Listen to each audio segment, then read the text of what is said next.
The desert sun scorched the silent airfield, baking the metal skin of the wounded A-10 Warthog that sat motionless on the tarmac.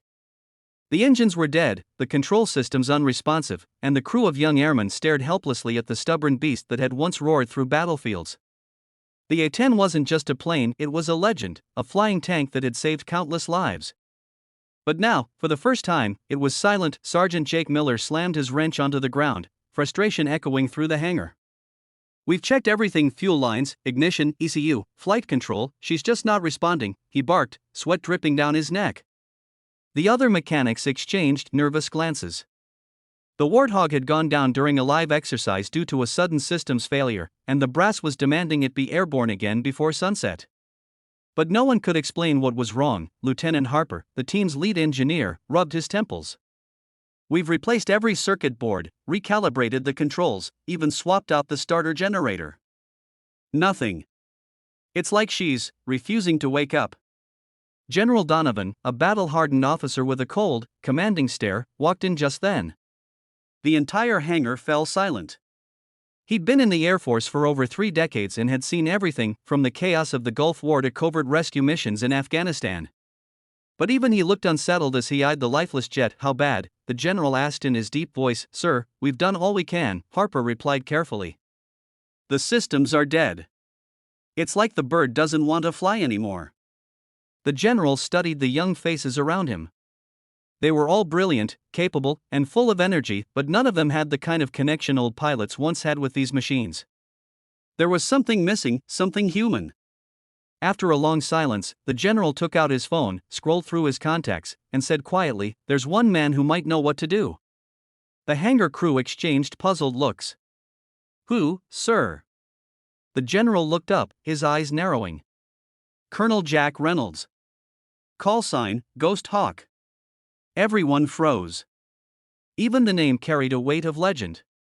Jack Reynolds was a retired A-10 pilot, one of the best the Air Force had ever seen. He'd flown missions no one believed possible, returning home each time on a plane that should have been scrap metal. He had retired years ago after losing his co-pilot during a mission, vanishing from the military world altogether. A few hours later, a black pickup rolled through the airfield gates. Out stepped a man in his late 60s, gray hair, sun-weathered skin, and eyes that had seen both the sky and hell. Jack walked slowly toward the hangar, his cane tapping against the concrete floor. The young airman watched him in awe and curiosity. "So," Jack said, his voice gravelly but calm, "you called me about her." "Yes," the general nodded. "The A-10 from the 303rd Squadron. She won't start. No diagnostics, no power, nothing. Thought you might take a look." Jack's eyes softened as he looked at the jet. The number painted on her tail, 706, made his chest tighten. 706, he murmured. "I flew this one, 20 years ago." There was a moment of silence. No one dared interrupt. He approached the Warthog slowly, running his hand along her fuselage. The scars and faded paint told stories of old battles. "She's got a soul, you know," Jack said quietly. "You treat her like a machine, she'll act like one. But if you remember what she's been through, she'll talk to you again." The young crew exchanged uneasy glances. To them, planes were technology, mechanics, and data, not emotions or souls. But something about Jack's tone silenced their doubt. Jack opened the cockpit and climbed inside, his movements slow but sure. He sat there for a long time, touching the old controls, as if speaking to a friend. "You've seen enough fire, old girl," he whispered. "Let's not end your story here." He asked the crew to start running manual checks, but in his own way. "Forget the manuals," he told them. "Listen to her. Feel the resistance in the controls. Smell the fuel. You'll know what's wrong."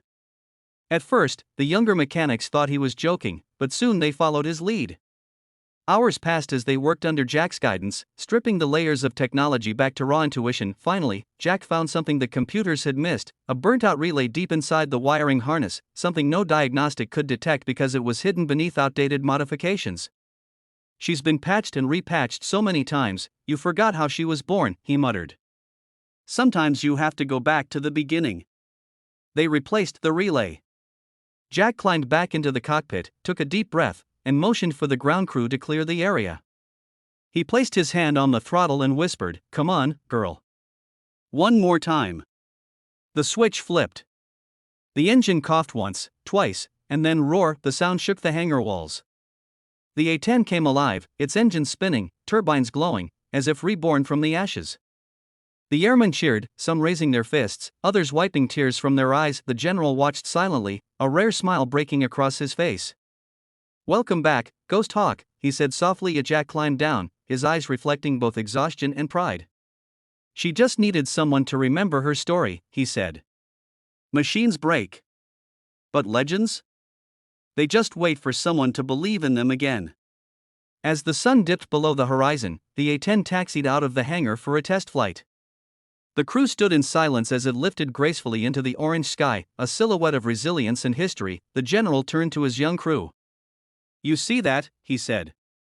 "That's not just a machine flying. That's every drop of sweat, every life saved, every pilot who refused to quit. That's what you're part of now." Jack watched the Warthog disappear into the clouds. For a moment, he could almost hear his old co-pilot's voice in the wind. He smiled, saluted the sky, and whispered, "Fly safe, partner." That night, under the stars, the airmen gathered quietly in the hangar. The younger ones looked at the old man with newfound respect. They'd learned something that no manual could teach: that true skill isn't just in knowing how things work, it's in understanding why they matter. When Jack finally left the base, the general walked him to his truck. "You know," the general said, "I could use someone like you back here. Even part-time." Jack chuckled. "You've already got what you need, General. Just remind your boys to listen to their machines, to the stories, to the silence in between. That's where the answers are." He started his truck, gave a two-finger salute, and drove off into the night. The next morning, the Warthog soared over the desert once again, its engines thunderous, alive, and proud. On the nose, the young airman had painted two words in honor of the man who brought her back.